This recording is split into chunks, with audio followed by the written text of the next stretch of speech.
Wala nang maraming paligoy-ligoy pa, diretso sa punto na. Maiksi lang ang komentaryo, pero diretso sa punto. Maraming kuro-kuro, may tiwali, may totoo. Dito, sa puntong diretso tayo. Punto, diretso. Dinamay ang ama ni Trillanes. Ang ano kasi ganito, Trillanes umalma matapos i-name drop ni Senador Bongo ang pangalan ng mayapa nitong ama. Yan yung ano dyan, ano, mga kabunyog, mga kababayan. Ayan o, Trillanes umalma matapos i-name drop ni Senator Bongo ang pangalan ng mayapa nitong ama. Paano ni-name drop ni Bongo? Ni-name drop ni Bongo, mga kabunyog, mga kababayan, sabi kasi ni Bongo, yang si Trillanes, mayabang yan. Kala mo naman hindi corrupt. O pero yung ama niyan, yung ama niyan corrupt din. O kung mga ghost, sabi ni mga ghost, syempre mga ghost projects, mga ganon.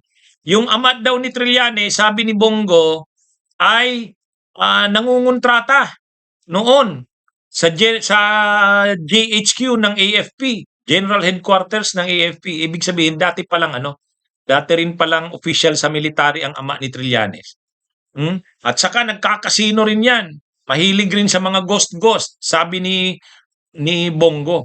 Kumbaga sinisiraan ni Bongo yung ama ni Trillanes na ano rin ito, marami ring issues dito, corruption, yung ganun daw sa kumbaga nagtatransaksyon din daw ito noon sa GHQ.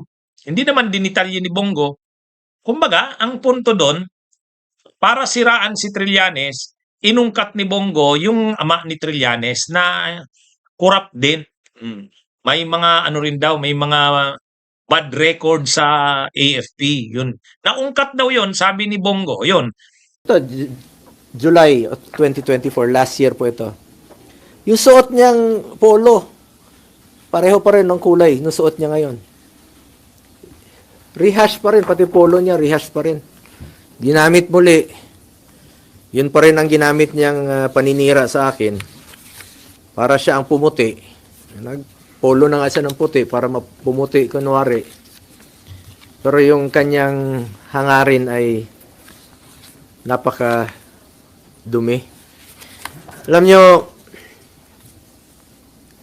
nung ako po ay nag-obserba ng delikadesa sa buhay ko, baka pamilya niya po hindi. Nabalitaan tayo noon, mismo yung tatay niya naging dealer po sa GHQ ng Armed Forces. At nabalitaan nga natin na kakasino rin. At may mga ghost rin na yun ang nabalitaan ko noon. So, sana naman tingnan mo ng mabuti kung sino yung walang delikadesa sa atin. Inano yan? Yan yung pinapanira ngayon kay Trillanes. Ay siyempre umalma si Trillanes. Ang sabi ni Trillanes, ang babaw naman, ang babaw naman ng ni Bongo, bakit idadamay niya pa ang aking ama? Yan yung ni Trillanes. Bakit idadamay niya ang aking ama diyan sa issue na yan? Sabi ni Trillanes, kung mayroon sanang issue sa kanya si Bongo, sila lang. Huwag nang idama yung kanyang ama. Saka hindi totoo daw yung yung mga akusasyon ni Bongo tungkol sa kanyang ama. Ang totoo daw, namatay yung kanyang ama. 1998 yata yun eh. 1998. Sabi ni Trillanes, namatay ang aking ama, 1998. Bakit naman bakit niya, paano niya naman nalaman ang mga pinagagawa ng aking ama? 1998 pa namatay daw pala ang ama ni Trillanes. Kaya ngayon, lalong ginaganahan si Trillanes. Sabi ni Trillanes, lalo lang akong ginaganahan. Kaya lang, hindi daw siya bababa sa level ni Bongo na kumbaga, masyado nang mababaw na pati yung patay niya ng ama, hindi man lang ginalang. 1998 pa pala namatay. Sabi ni Trillanes, di ba naman ang ama ko 1998 namatay, iungkatin mo pa. Oh, para lang wala kang sabi ni Trillanes, wala kang magamit na issue sa akin. Oh, hindi mo ako mapakulong, hindi mo ako makasuhan, wala kang makitang kaso sa akin. O, tapos gagamitin mo yung ama ko. Senator Trillanes, unahin ko na yun kasi biglang nag-name drop na tatay nyo, naging supplier, tapos may financier kayo. I think it's only fair na inere namin yun, bigyan namin kayo ng pagkakataon na nasagutin po yung mga aligasyon. Una-una yung father ko namatay yun 1998 pa. No? So, if gano'n na tayo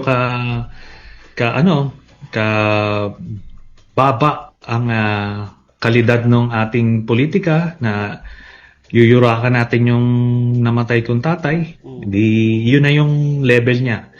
Pero I will not stoop down to his level.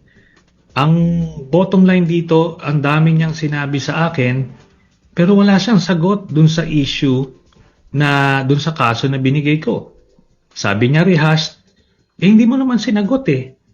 'Di ba? Nakita mo nga pag titingnan mo yung press con, kailangan niya pang basahin yung sagot niya. 'Di ba? Kahit yung mga reaction niya, pang insulto niya sa akin. Okay na 'yan. Sige na, sa'yo na 'yan. Bigay ko na sa yan. Basta sagutin mo ito sa ombudsman kasi wala na silang protektor. Tama nga naman si Trillanes, Bakit naman kailangang i-name drop ang kanyang ama? O ang sabi kasi ni Trillanes, nung panahon, hinahanapan niyo ako ng korupsyon, hinahanapan niyo ako ng kaso, ng issue, wala kayong makuha, hindi niyo nga ako nakasuhan, hindi niyo ako napakulong. O, tapos ngayon, dahil wala kayong makuhang kaso sa akin, ang ini-name drop niyo, ang dinadamay niyo, ang aking ama. O, matagal nang patay yun, 1998. Saka, saan daw kumuha ng ganun si Bongo ng mga issue-issue tungkol sa kanyang ama? Hindi man lang daw ginalang. Pero hindi daw siya bababa dito. Hindi raw siya bababa sa level ni Bongo. Kaya, sabi ni Trillanes, tuloy siya. Tuloy siya sa pagsampa ng mga kaso kay Bongo. Lalo lang daw siyang ginaganahan kasi, napapansin niya na, obvious naman na si Bongo natataranta. Obvious naman na si Bongo natatakot na tataranta na sa sunod-sunod na mga ikakaso niya. Posible talagang lumabas ang warrant of arrest sa kanya na no bail yan. Plunder yan eh.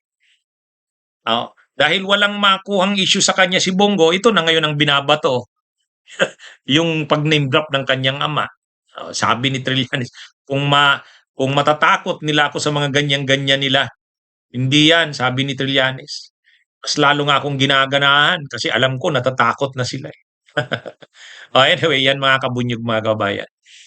Bunyog, bunyog, halikan na kasama ka.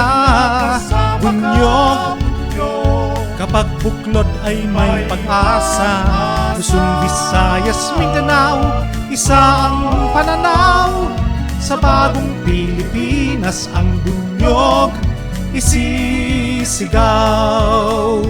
Bunyog.